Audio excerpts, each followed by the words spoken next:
And welcome inside the GEICO 15 Minutes or Less podcast each week with the head coach Doug Wojcik, brought to you by GEICO, where 15 minutes could save you 15% or more on your car insurance. Call 1-800-947-AUTO. That's 1-800-947-AUTO or visit geico.com. And as always, welcome you courtside here at TD Arena in downtown Charleston, visiting with head coach Doug Wojcik. Thanks for tuning in this week here on CFCSports.com. Coach, another good week for you guys. You go 2-0 this week. Let's rewind. Wins against Wofford and Furman. Let's start with Wofford on a special night here. Great crowd on hand, good student section. And Matt Sundberg, Bart, Benton, of course, Andrew Lawrence all start the game, but good recognition ceremony before the game for those guys. Well, it really worked out well. I mean, the night before spring break, and I really appreciate the students coming out, and of course, our fans. The folks in town, I thought they did a great job as well, and I really appreciate Mark Cummins from T-Bones providing the whiteout T-shirts and everything. So, great setting. Nice to have Coach Cummins on the floor, paying tribute to those guys. And one thing, part of the ceremony, that you don't realize is just the framed jersey for them that they'll always have. That kind of goes in their house or in their parents' house for a while anyway, and it's just something that they can always look back on and say, man, I had a nice career in a great place. It's always a neat moment, regardless of what school you're at. Anytime you see the guys walk out of the tunnel, it seems like it finally hits them all when they walk out of that tunnel and everyone claps. The moment, I mean, it's a serious moment. It's your final chance, perhaps, on your home floor. It's kind of a neat experience. Yeah, absolutely. I think sometimes the emotions of it, can get to you a little bit. I think even in some ways, probably Andrew, whether he admits it or not, may have been, affected by it with his parents in from London. But it's a moment, and it's a situation that you hope that you kind of go out in the right way, and fortunately for us, we did. And let's just get right to it. One of the moments of the game, probably one of the top 5 moments I've had since I've been here in 3 years. Right away, you guys, they get that play in the corner over to Bart Benton. Right over there, hits that three-pointer, and this place absolutely went nuts. I think we're going to mark it for good. Bart Benton corner? Absolutely. But, as a coach, very few times would you have something like that actually happen. I've been doing it for 23 years, and I can't recall a senior day where he gets a walk-on who rarely plays, gets your first bucket for you in a big game, and in a 5-point win, that 3 points really meant something. Yeah, that was a great thing in the radio post-game show. You said that to me. You said, hey, don't forget, final score was 55-50. That shot actually meant something at the end. But the great thing was he almost hit another one from the top of the key just to your left over there. If he had hit that one, this place would have come. Well, it's funny. As I told the team, had he made that one, Andrew Lawrence would have been the first guy subbed out instead of Bart Benton. Right. So, give him credit. Smart kid, works hard, going to go to law school. Just exactly what you want in a guy that's going to be a scout guy for you, and also a leader for me. I've asked for his leadership all year. I've compared a lot of things for our team to Bart going to law school and spending all that time and money and having to compete. And don't tell me it's not about winning and losing. Getting accepted into law school is winning. You don't get accepted into law school, it's not winning. So I've used a lot of scenarios, analogies with Bart and Bart's future, and he's really been really good for me in my locker room. Real quick, the two other guys, obviously Matt Sundberg and Andrew Lawrence. Matt's been here for 5 years. He's been a part of some big-time wins here at the college, and of course Andrew Lawrence, a big-time career here. Yeah, I mean, Matt, 5 years is 5 years, and it's a long time, and 3 coaches in those 5 years, and a lot of change for him. And Andrew Wilson, who recruited him, is no longer here. So a lot of ups and downs for Matt, and yet Matt's played a big role. He's had his moments, had a great moment at Furman on Saturday, played real well. And then, of course, Andrew's a very good player. Will go down as one of the better players in school history, and obviously the first and maybe the only Olympian to ever play here. So there's a lot to be said about that. Now, you brought up the Furman game. Let's get right to it. Another win for you guys. You go 2-0 this week. Really a tale of two halves. It sounds cliche, but on Saturday it completely fit. You guys get off to an 0-8 start, but man, second half you guys shoot almost 70%, and it just, really was a thing of beauty in that second half, the offense. It really was. Well, it was really a lot of runouts. It's a lot of transition offense, and trust me, there's not one coach on the coaching staff that doesn't want to have transition offense. I mean, we're pushing it, trying to talk about it all the time because the Jai can run. I mean, he can run. Willis and Matt can stretch the defense in the trail position and shoot the three. And then, of course, you got two really good ball handlers in Anthony Stitt and Andrew Lawrence. So I thought that was the thing that we needed, if you want the truth. I couldn't write a better script. I'd prefer to play a poor first half and then explode for 51 in the second half, leading into this week of spring break, practice, and then going to Asheville for the tournament, not knowing who you're playing. So I couldn't write it any better. It would have been worse if you had 51 first half points and then you come back and don't play well and don't finish them off. Right. We really did a great job. We were up 30-some. Pat Brannon went in the game with 4 minutes left, got a lot of playing time for him and TD, Trevante Dixon. So just really pleased with everything. And Chad Cook with the driving layup there at the end of the game. Yeah, I mean, well, Pat hit a shot behind a ball screen. I said to Anthony Stitt and Andrew Lawrence, he reads ball screens better than you guys. The guy went under the ball screen, Pat pulled up and made the three. And we've told Chad's a good player. He is. Chad is a good player and will be a good player, and he's a really good person in my locker room.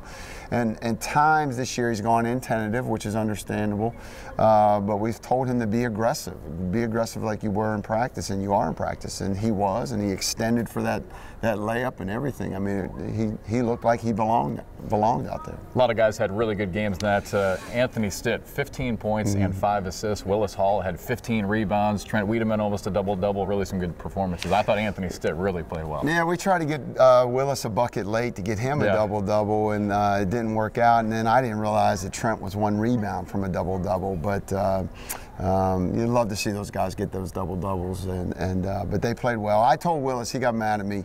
I said, you got the 15 rebounds, but the bottom line is Trent and Ajay did all the work boxing out Reddick, and you just went and got the ball. And he's like, really? Are you serious? I'm like, no, I'm just kidding. That was a good win. Again, the guys go 2-0. Now, overall in conference play, 14-4 and 22 wins on the season. So a terrific season. Also 11-2 on the road this season. On Saturday with that win, you guys tied yourselves for first place in the country in road wins. Yeah, really just tremendous. As a coach, I just don't want that to go unnoticed, because it says a lot about the guys. It says a lot about my staff. It says a lot about the way we go about our business on the road to be focused. And at times we weren't focused. I mean, there were times when we didn't play well early. I'm looking back at the Elon game. Watched that this weekend. It's played real well. Andrew had 8 turnovers. You forget that. He had 8 turnovers, and we win the game, and without Trent Wiedemann. Right. At Western, watching that game, don't start the game well, but somehow, some way, we find a way, and it says a lot about the kids. We got a lot to talk about when we come back. The Southern Conference tournament bracket is set. It's right here. We'll talk about that when we come back. A big weekend. You're listening to the GEICO 15 Minutes or Less podcast right here on CFCSports.com. So we all set? I've got 2 tickets to paradise. Pack your bags, we'll leave tonight. It's next month, actually. Paradise. No, 4, remember?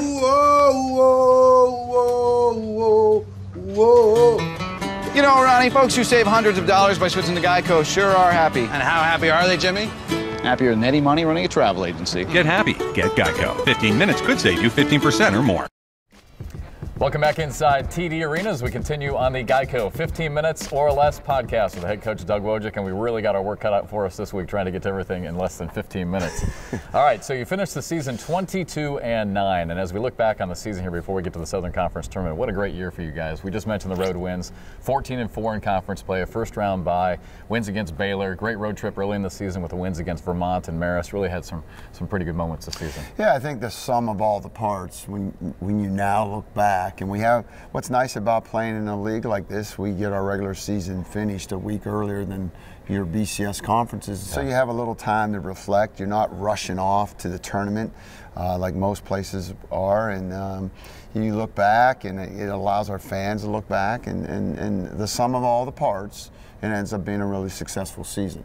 Now, there were moments, but there's always going to be moments. There's always going to be injuries. There's always going to be a disappointing loss. There's always going to be those types of things. And, we've had a very good season, yet that close to having an incredibly special season. Yeah, and even with the losses this season, you and I talked about this on the coaches show a few times. Those losses really brought you guys together. You wouldn't be the team that you weren't, or that you are right now, without some of those Yeah, nobody likes getting their head bashed in by Louisville. I mean, that's not a good night. No, it wasn't fun. That's not, and the thing about it, looking back, I mean, that's after 3 straight road wins. Yeah. And then everyone got down. I mean, we just won at Baylor, but it was the way we lost. Right. But we learned from it, so that's the important thing. And again, all in all, 22-9 now in the season, 14-4 in regular season Southern Conference play. Now is where the big part of the season comes here in the Southern Conference tournament. One of the best, one of my favorite times of the year here with all the postseason tournaments. But Southern Conference tournament in Asheville on Friday, Saturday, Sunday, and Monday. Obviously a first round bye, so you guys will not play until 8:30 on Saturday. Let's take a look at the bracket here. Your first matchup will actually be the winner of Western Carolina Citadel. When you look at this game, Western Carolina, tough team obviously, and it's either Western Carolina or the Citadel, which would end up being another rivalry game. So a little bit of a tough matchup there. Well, I think the Citadel's team's changed a lot throughout the year. I really do. I think he's kind of grown with his team. I was a little surprised they got beat the other day by Wofford. I thought they could win that game, but we know them well because obviously we played them twice, and they've got big guys inside. So, and then the nice thing about the Western game is that's the one team that we know the least about in our league because we didn't play them to the end of the year. Right. But fortunately for us, it was 10 days ago that we played them. So we have a pretty good feel for who they are, and obviously I've got the right guy in guarding Trey Sumler in terms of Anthony Stitt, and so we'll see who wins. I wouldn't be surprised if Citadel wins that game. Yeah, Citadel's been playing well late in the season. So that first round game again on Saturday will be against the winner of Western Carolina or the Citadel. And when you take a look at the other part of that bracket, Elon is the number 2 seed. They're in the same bracket as the college. They're going to play the winner of Chattanooga UNCG. So those are the other teams in your bracket up there. And Chattanooga, of course, a team that we had a great win against on the road. Very dangerous team.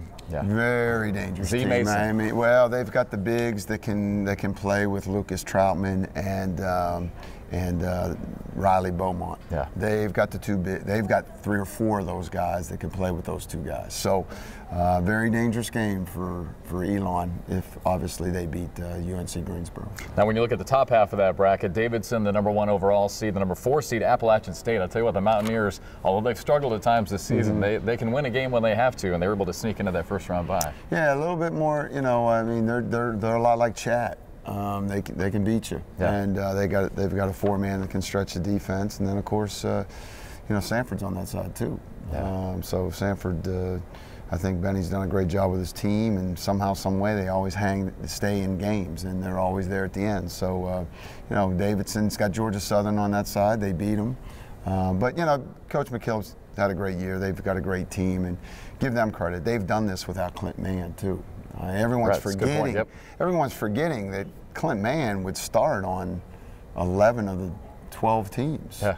And so he deserves a lot of credit, and so do his kids. So, Coach, looking at the bracket now, and as you guys, I think we'll leave Thursday night to head over to Asheville and probably practice a little bit on Friday, but you'll play Saturday, Sunday, Monday.